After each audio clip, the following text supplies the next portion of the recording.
wabarakatuh. Kali ini kita masih akan membahas tentang termokimia. Salah satu yang akan kita bahas adalah kalor reaksi. Terus ada juga reaksi endoterm, reaksi eksoterm, dan juga hal-hal lainnya yang berkaitan dengan termokimia. Apa itu kalor reaksi? Apa itu reaksi endoterm? Apa itu reaksi eksoterm? Mari kita simak penjelasan Ibu berikut. Termokimia bagian 2.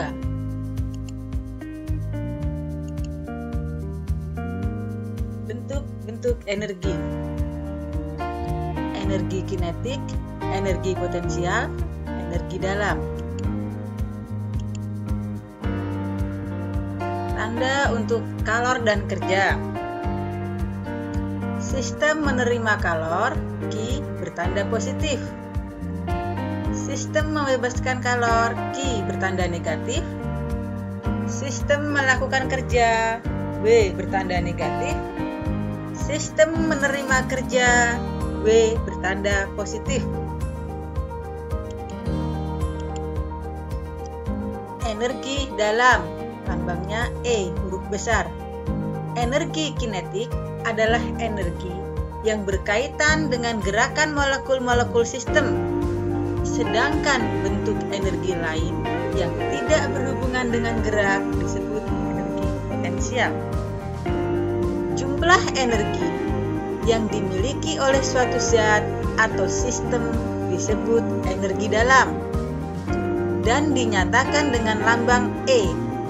Dengan perubahan energi dalam delta E, yaitu selisih antara energi-energi dalam produk EP dengan energi bereaksi ER. Rumusnya delta E sama dengan EP dikurang ER, di mana EP adalah energi dalam produk dan ER adalah energi dalam reaktan atau bereaksi. Kalor reaksi, delta E dan delta H. Perubahan energi dalam yang menyertai reaksi adalah delta E dikurang E1 dikurang E2. Perubahan energi dalam tersebut akan muncul sebagai kalor dan atau kerja. Rumusnya delta E sama dengan Q kalor ditambah W atau kerja. Jika reaksi berlangsung pada sistem tertutup dalam volume tetap dinyatakan dengan QV, maka delta E sama dengan QV. Jika reaksi berlangsung dalam sistem terbuka dengan tekanan tetap atau tekanan atmosfer dinyatakan dengan QP, maka delta E sama dengan QP plus W atau QP sama dengan delta E dikurang W. Kalor reaksi yang berlangsung pada tekanan tetap dikaitkan dengan sifat lain dari sistem, yaitu entalpi yang dinyatakan dengan lambang H. Delta H sama dengan Q reaksi. Besaran untuk menyatakan kalor reaksi yang berlangsung pada tekanan tetap yaitu sama dengan perubahan entalpinya. Reaksi pada tekanan tetap Q reaksi sama dengan delta H. Reaksi pada volume tetap Q reaksi sama dengan delta E.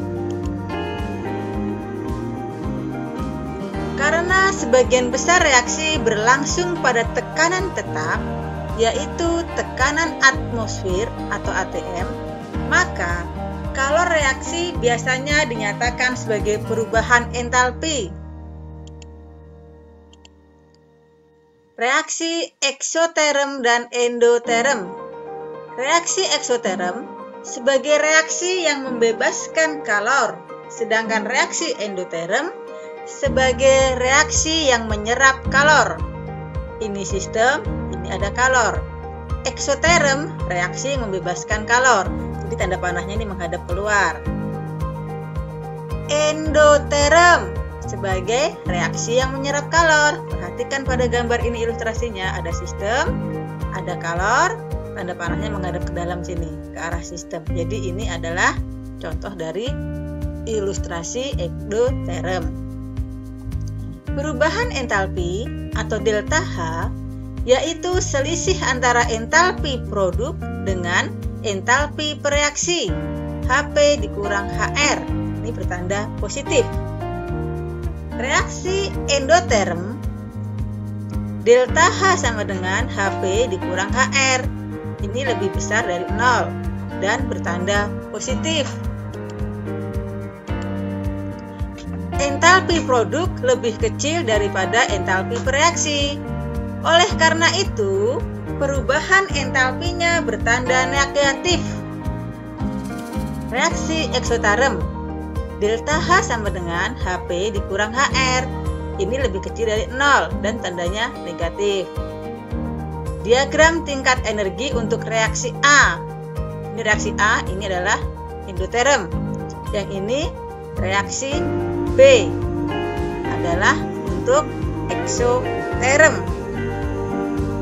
Pada reaksi endoterm, delta H-nya ini HP dikurang HR lebih besar dari 0. Sedangkan pada eksoterm, delta H sama dengan HP dikurang HR kecil dari 0. Persamaan termokimia.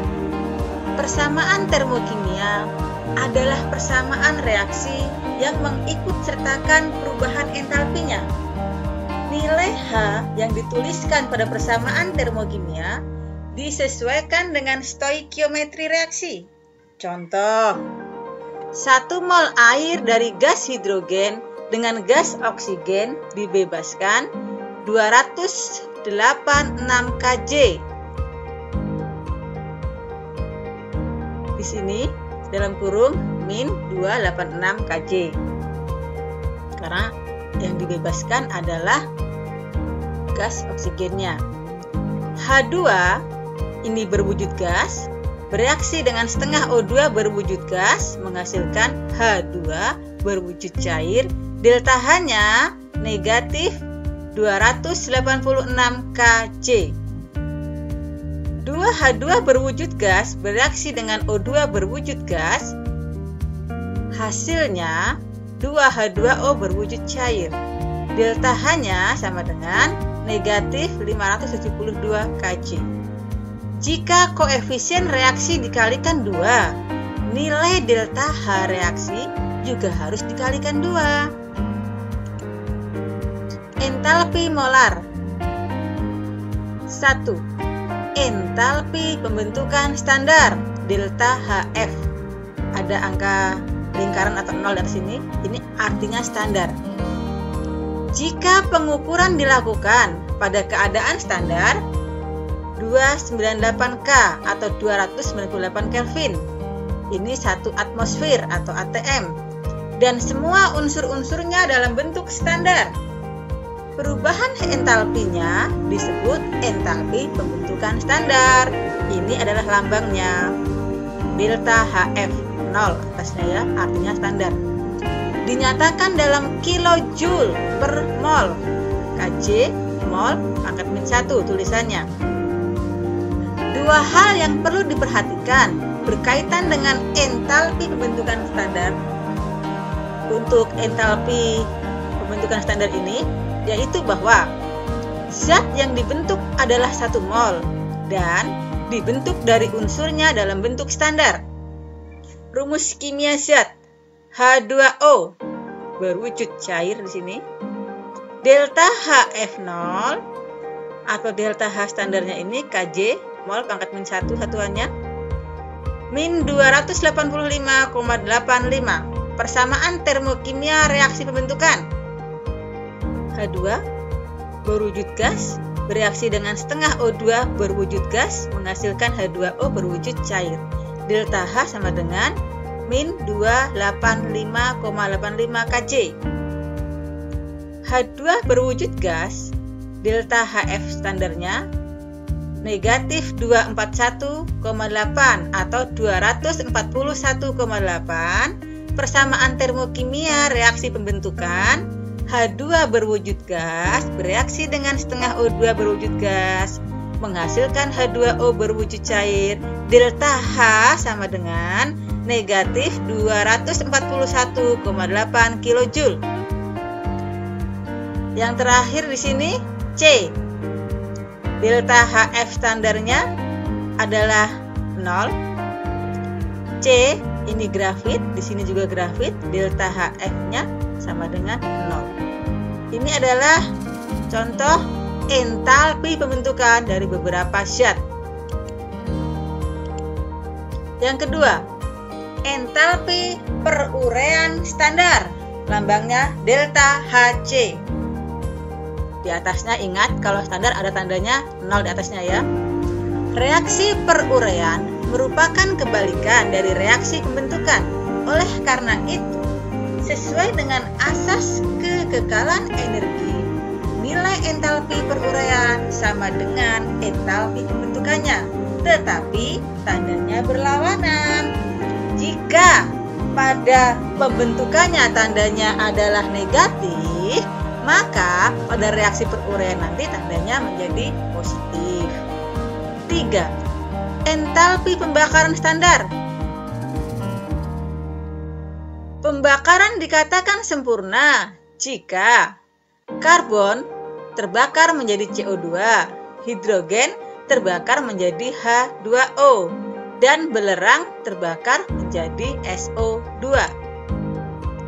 Perubahan entalpi pada pembakaran sempurna 1 mol suatu zat yang diukur pada 298 Kelvin, tekanan 1 atm, disebut entalpi pembakaran standar dan dinyatakan dengan Hc. Entalpi pembakaran dari beberapa zat pada 298 Kelvin dan tekanan 1 atm atau atmosfer. Nama zat karbon, delta Hc negatif 393,5. Persamaan reaksi pembakarannya, ini C berwujud padat bereaksi dengan O2 berwujud gas menghasilkan CO2 berwujud gas. Hidrogen, ini untuk delta Hc-nya ada 2 nilainya. Yang pertama negatif 285,85. Yang kedua negatif 241,8. Reaksinya H2 berwujud gas bereaksi dengan setengah O2 berwujud gas menghasilkan H2O berwujud cair. Yang kedua, H2 berwujud gas bereaksi dengan setengah O2 berwujud gas, hasilnya H2O berwujud gas. Jadi yang di atas ini hasilnya adalah berwujud cair, yang di bawah berwujud gas.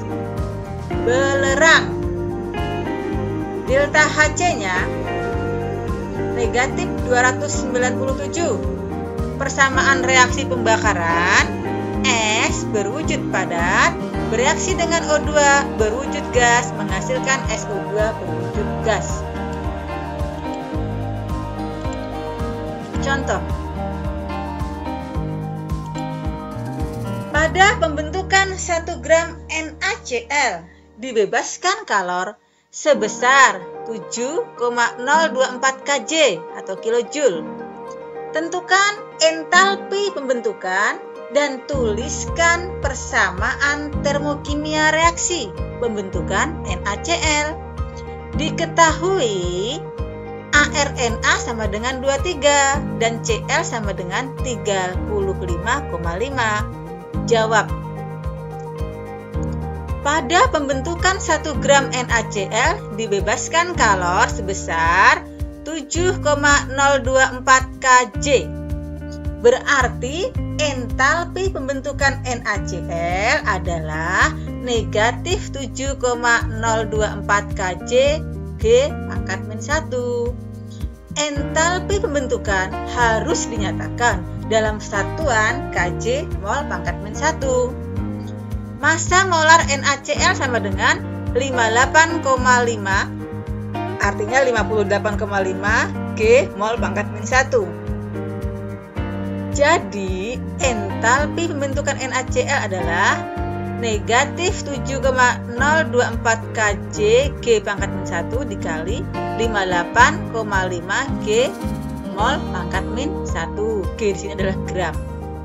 Hasilnya negatif 410,9 kilojoule mol pangkat min 1. Bentuk standar dari natrium adalah padatan, sedangkan klorin adalah gas diatomik. Jadi, persamaan termokimia pembentukan NaCl adalah sebagai berikut. Na ini berwujud padatan atau padat. Bereaksi dengan setengah Cl2 berwujud gas, menghasilkan NaCl berwujud padat. Delta H sama dengan negatif 401,9 kilojoule. Ini untuk soal yang ini. Sekarang soal selanjutnya, contoh soal selanjutnya. Pembakaran bensin adalah suatu proses eksoterm. Apabila bensin dianggap terdiri atas isooktana C8H18, sebenarnya isooktana hanyalah salah satu komponen bensin. Tentukan jumlah kalor yang dibebaskan pada pembakaran 1 liter bensin. Diketahui entalpi pembakaran isooktana sama dengan min 5,460 kJ mol pangkat min 1 dan massa jenis isooktana 0,7 kgl pangkat min 1. Diketahui ARH sama dengan 1 dan ARC adalah 12. Untuk menjawabnya, dalam hal ini telah diketahui entalpi pembakaran isooktana yaitu negatif 5,460 kJ mol pangkat min 1. Maka yang diperlukan adalah menentukan jumlah mol isooktana dalam 1 liter bensin tersebut. Ibu ulang, di sini min 5.460 kilojoule. Min 5.460 kilojoule mol pangkat min 1. Massa 1 liter bensin sama dengan 1 liter dikali 0,7 kilogram liter pangkat min 1 sama dengan 0,7 Kg sama dengan 700 gram. Jumlah mol isooktana, ibu ulang, jumlah mol isooktana sama dengan 700 gram dibagi 114 gram mol pangkat min 1, hasilnya 6,14 mol. Jadi, kalor yang dibebaskan pada pembakaran 1 liter bensin adalah 6,14 mol dikali 5.460 kJ mol pangkat min 1, hasilnya 33.524,4 kilojoule. Ini adalah hasilnya. 4. Berbagai entalpi molar lain. Terdapat berbagai entalpi molar lain seperti entalpi penetralan, entalpi peleburan, entalpi penguapan, dan entalpi pelarutan. Entalpi penetralan adalah perubahan entalpi pada penetralan asam oleh basa membentuk 1 mol air. Entalpi peleburan adalah perubahan entalpi pada pembentukan, ulang, perubahan entalpi pada perubahan 1 mol zat dari bentuk padat menjadi bentuk cair pada titik leburnya. Ibu ulang sekali lagi, untuk entalpi peleburan adalah perubahan entalpi pada perubahan 1 mol zat dari bentuk padat menjadi bentuk cair pada titik leburnya.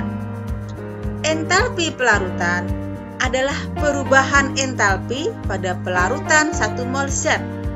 Semua entalpi molar dinyatakan dalam kilojoule mol pangkat min 1. Penentuan entalpi reaksi. 1. Kalorimetri. Cara penentuan kalor reaksi dengan menggunakan kalorimeter disebut kalorimetri. dapat menentukan jumlah kalor yang diserap oleh air serta perangkat kalorimeter berdasarkan rumus berikut. Q air sama dengan M dikali C dikali delta T. Q bom sama dengan C dikali delta T. Q adalah jumlah kalor, satuannya joule. M massa air untuk larutan, di dalam kalorimeter satuannya G, gram. C kalor jenis air larutan, di dalam kalorimeter, ini adalah satuannya ya, J, G pangkat min 1 derajat Celcius pangkat min 1 atau J, G pangkat min 1 K pangkat min 1. C kapasitas kalor dari bom, kalorimeter, ini adalah satuannya. Dan T kenaikan suhu larutan, satuannya Celcius atau Kelvin. Oleh karena tidak ada kalor yang terbuang ke lingkungan, maka kalor reaksi sama dengan kalor yang diserap oleh air atau larutan dan bom, tetapi tandanya berbeda. Q reaksi sama dengan negatif Q air ditambah Q bom. Jadi, kalor reaksi sama dengan jumlah kalor yang diserap atau yang dilepaskan, larutan. Sedangkan kalor yang diserap oleh gelas dan lingkungan diabaikan. Q reaksi sama dengan Q, larutan. Ini adalah bagian kalorimeter bom yang digunakan untuk reaksi-reaksi pembakaran. Perhatikan, di sini ada air, ada elemen pemantik, ada tempat reaksi bom, ada wadah terisolasinya, juga ada termometer untuk mengetahui suhunya.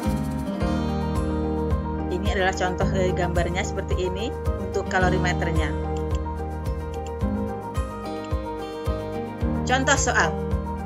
Sebanyak 50 ml sama dengan 50 gram larutan HCl1M bersuhu 27 derajat Celcius dicampur dengan 50 ml atau 50 gram larutan NaOH 1M bersuhu 27 derajat Celcius dalam suatu kalorimeter gelas styrofoam. Ternyata suhu campuran naik sampai 33,5 derajat Celcius. Jika kalor jenis larutan dianggap sama dengan kalor jenis air, yaitu 4,18 J G pangkat min 1 K pangkat min 1. Tentukan perubahan entalpi reaksi berikut. Ini reaksinya. HCl berwujud aquos atau larut dalam air bereaksi dengan NaOH berwujud aquos menghasilkan NaCl berwujud aquos dan H2O berwujud cair. Langkah-langkahnya untuk menyelesaikan soal tersebut. Yang pertama, menentukan kalor larutan. Menentukan kalor larutan dengan rumus Q larutan sama dengan M dikali C dikali delta T. Yang kedua, menentukan kalor reaksi, yaitu sama dengan negatif Q larutan. Yang ketiga, menentukan entalpi reaksi, yaitu jika jumlah mol NaOH dan HCl yang bereaksi masing-masing 1 mol sesuai dengan koefisien reaksinya. Q larutan sama dengan M dikali C dikali delta T. Masukkan semua yang kita ketahui dalam rumus. 100 gram dikali 4,18 J, ini joule, gram pangkat min 1, Kelvin pangkat min 1, dikali 6,5 K sama dengan 2717 joule. Q reaksi sama dengan negatif Q larutan sama dengan negatif 2717 joule. Kalor tersebut menyertai reaksi antara 50 ml HCl1M dengan 50 ml larutan NaOH 1M. Jumlah mol HCl, ini ya, jumlah mol HCl N sama dengan V dikali M. 0,05 liter dikali 1 mol liter pangkat min 1 hasilnya 0,05 mol. Jumlah mol NaOH, N sama dengan V dikali M sama dengan 0,05 liter dikali 1 mol liter pangkat min 1 hasilnya 0,05 mol. Karena jumlah mol per reaksi sesuai dengan perbandingan koefisien, maka campuran adalah ekuivalen. Delta H reaksi harus disesuaikan dengan stoikiometri reaksi. Jadi, kita harus menghitung jumlah kalor yang akan dibebaskan. Jika jumlah HCl dan NaOH yang bereaksi masing-masing 1 mol sesuai dengan koefisien reaksinya. Q 1 mol HCl ditambah 1 mol NaOH sama dengan 1/0,05 dikali min 2717 Joule. Hasilnya min 54.340 Joule sama dengan 54,34 kJ. Dari Joule menjadi kJ.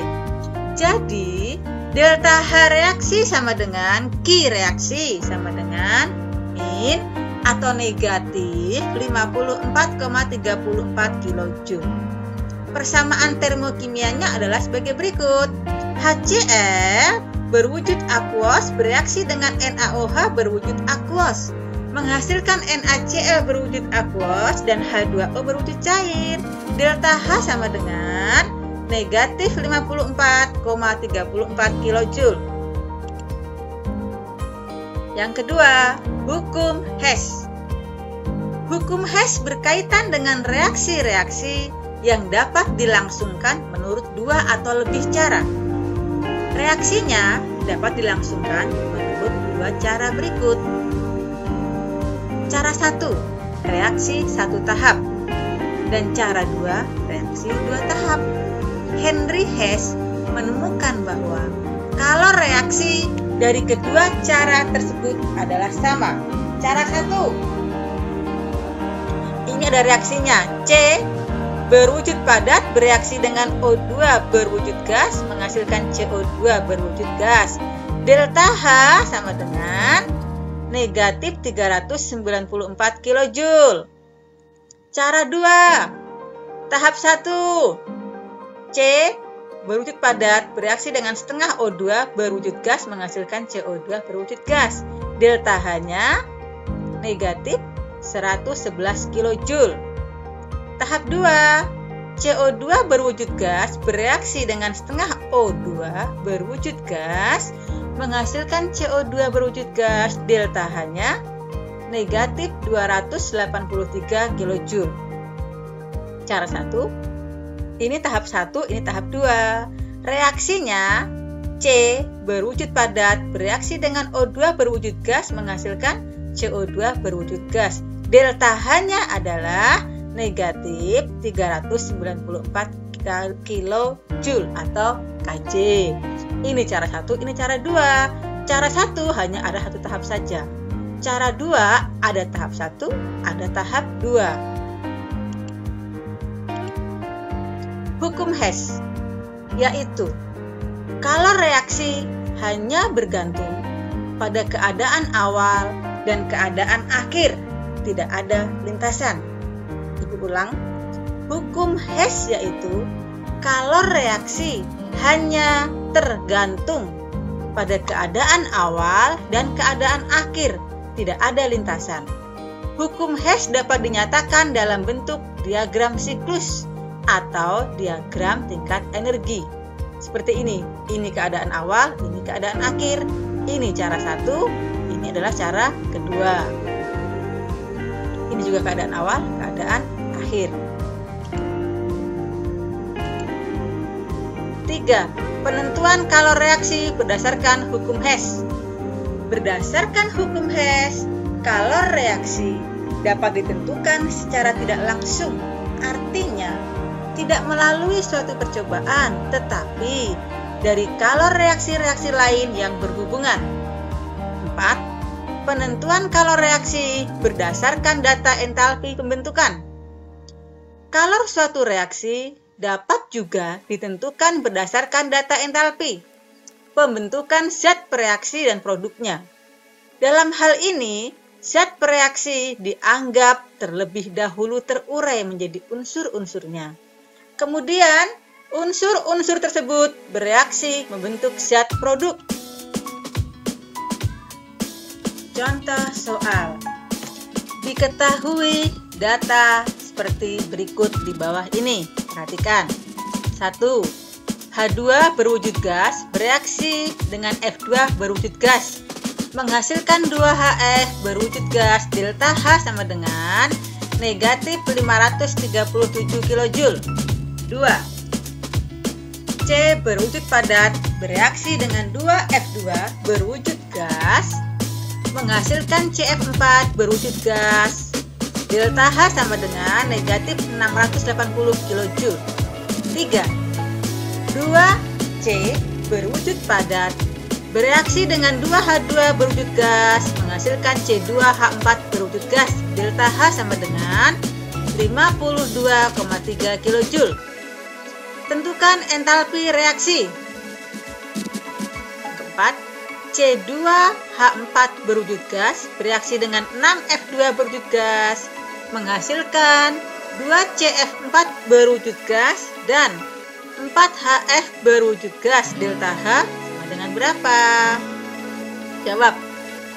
Perubahan entalpi reaksi 4 dapat ditentukan dengan menyusun reaksi 1, 2, dan 3 sehingga penjumlahannya sama dengan reaksi 4 tersebut.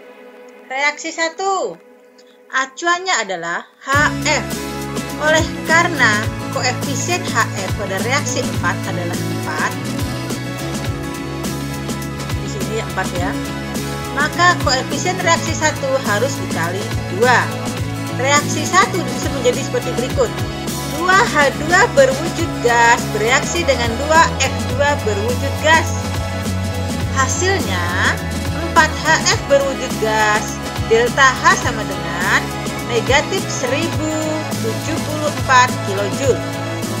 Reaksi 2, acuannya adalah CF2.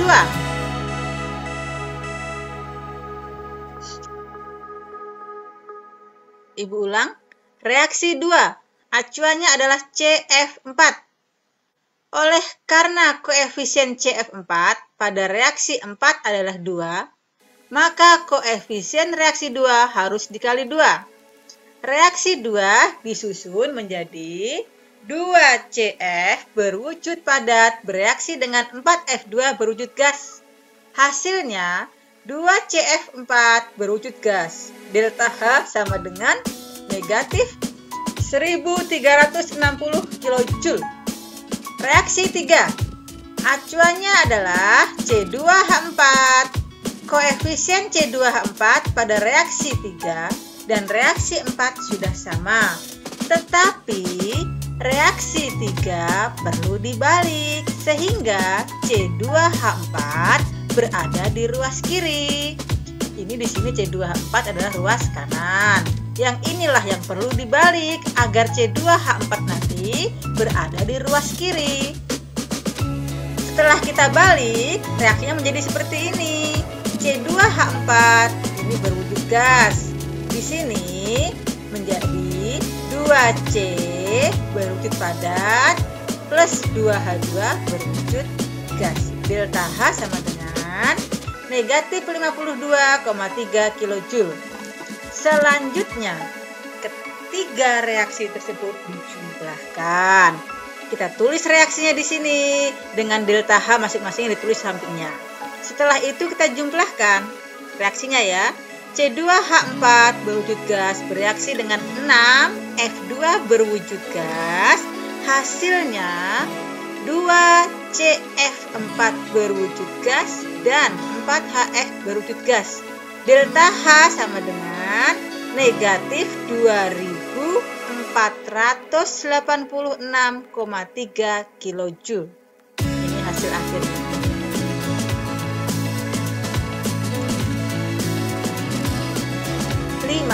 Penentuan kalor reaksi berdasarkan energi ikatan. Pengertian energi ikatan. Energi ikatan yang diperlukan untuk memutuskan ikatan kimia antara dua atom sehingga terbentuk radikal-radikal bebas disebut energi ikatan. Energi yang diperlukan untuk memutuskan molekul tersebut sehingga menjadi atom-atom bebasnya disebut energi atomisasi. Ini ikatan kovalen tunggal, ini adalah ikatannya. Ini ikatan kovalen rangkap, ini adalah energinya. Beberapa energi berbagai jenis ikatan kovalen dalam kilojoule mol pangkat min 1. Contohnya, jadi ikatan antara C dengan H, ini ikatannya tunggal. Energinya adalah 413 kilojoule mol pangkat min 1. Satu lagi, ikatan kovalen rangkap. Contohnya, C ikatan rangkap dengan C, energinya adalah 614 kilojoule mol pangkat min 1. Jadi, di dalam tabel ini adalah beberapa contoh ikatan antar atom dan ini adalah energinya. Energi ikatan rata-rata. Molekul biner yang terdiri atas 3 atau lebih atom mempunyai 2 atau lebih ikatan. Untuk molekul seperti itu digunakan pengertian energi ikatan rata-rata. Contoh, metana mengandung 4 ikatan C dengan H dan ikatannya ikatan tunggal. Pemutusan satu persatu ikatan antara C dengan H dari molekul CH4 memerlukan energi yang berbeda. Di sini ada CH4, ini CH3, di sini H. Jadi ini diputuskan ya, ada CH4, awalnya ada 4, satunya diputuskan dari C, ikatannya ini antara H, jadi sini tinggal CH3. Di sini diperlukan PKJ. Yang di sini lagi dari CH3, nanti di sini jadi CH2. Yang diperlukan energinya adalah QKJ. Yang di sini RKJ dan yang di sini adalah SKJ. Jadi energi yang digunakan untuk memutuskan ikatannya itu berbeda-beda. Dalam molekul yang awalnya adalah metana. P ditambah Q ditambah R ditambah S dibagi 4. Untuk memutuskan keempat ikatan dalam CH4 diperlukan 1664 kilojoule. Maka rumusnya seperti ini. Untuk mengerjakannya P plus Q plus R plus S dibagi 4. Di sini 1664 kilojoule dibagi 4 mol, hasilnya 16 kilojoule mol pangkat min 1. Jadi ini CH4, C berikatan dengan H yang pertama, C berikatan dengan H yang kedua, C berikatan dengan H yang ketiga, C berikatan dengan H keempat. Jadi ini semuanya adalah CH4, C-nya ada 1, H-nya ada 4. Berwujud gas. Di sini C, ini tambah dengan 4H. Delta H sama dengan 1664 kilojoule. 6. Menentukan delta H reaksi berdasarkan data energi ikatan. Reaksi kimia antar molekul dapat dianggap berlangsung dalam 2 tahap, yaitu sebagai berikut. Pemutusan ikatan pada pereaksi, pembentukan ikatan pada produk. Delta H reaksi sama dengan energi ikatan pada pereaksi. Ikatan yang putus dikurangi dengan energi ikatan pada produk atau ikatan yang terbentuk. Rumusnya, delta H sama dengan jumlah energi ikatan yang putus dikurang jumlah energi ikatan yang terbentuk. Jadi yang di atas ini adalah secara singkat yang di bawah ini.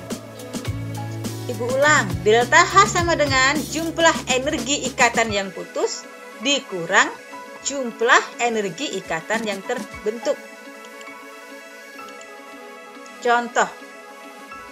Nah, perhatikan. Ini contohnya ada tahap 1, ada tahap 2. Pada diagram di atas, perubahan entalpinya dihitung sebagai berikut. 1 mol H, ikatan dengan H adalah 436 Kj. Jadi ini H2, berarti ikatan H pertama mengikat H yang kedua. Energinya 436 Kj. 1 mol Cl berikatan dengan Cl, energinya 242 Kj. Sini Cl2, Cl ada 2 ya. Jadi ikatan antara Cl ini dengan Cl ini adalah 242 Kj. Jumlah energi ikatan yang putus 436 Kj ditambah 242 Kj sama dengan 678 Kj. 2 mol HCl sama dengan 2 dikali 431 Kj sama dengan 862 Kj. Delta H sama dengan jumlah energi ikatan yang putus dikurang jumlah energi ikatan yang terbentuk. 678 Kj dikurang 862 Kj sama dengan negatif 1800, Ibu ulang, 184 Kj. Jadi 678 Kj dikurang 866 Kj adalah negatif 184 Kj. Energi bahan bakar. Nilai kalor dari berbagai jenis bahan bakar ada terlihat dalam tabel ini.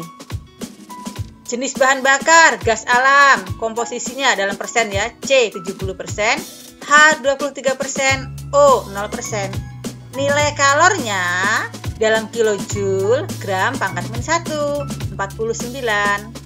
Batu bara 82% untuk C atau karbon, 1% hidrogen, 2% untuk oksigennya. Nilai kalornya 31. Batu bara 77%. Komposisinya nih untuk C, 5% untuk H, 7% untuk O atau oksigen. Nilai kalornya 32. Jadi di dalam tabel ini, komposisi ini dalam persen, nilai kalor dalam kilojoule gram pangkat min 1. Minyak mentah 85. Untuk karbon, hidrogennya 12. Untuk oksigennya 0. Nilai kalornya 45. Bensin 85 untuk karbon, hidrogen 15, oksigennya 0, nilai kalornya 48. Arang 100 untuk karbon, H 0, O atau oksigen juga 0, 0% artinya ya. Kayu, karbonnya 100%, hidrogennya 0%, oksigen juga 0%. Nilai kalornya 34. Kayu. Ini C-nya 50, H-nya 6, oksigennya 44%. Nilai kalornya 18. Hidrogen, karbonnya 0%, hidrogennya 100%, oksigennya 0%, nilai kalornya 142. Jadi ini adalah energi bahan bakar dan nilai kalor dari berbagai jenis bahan bakar.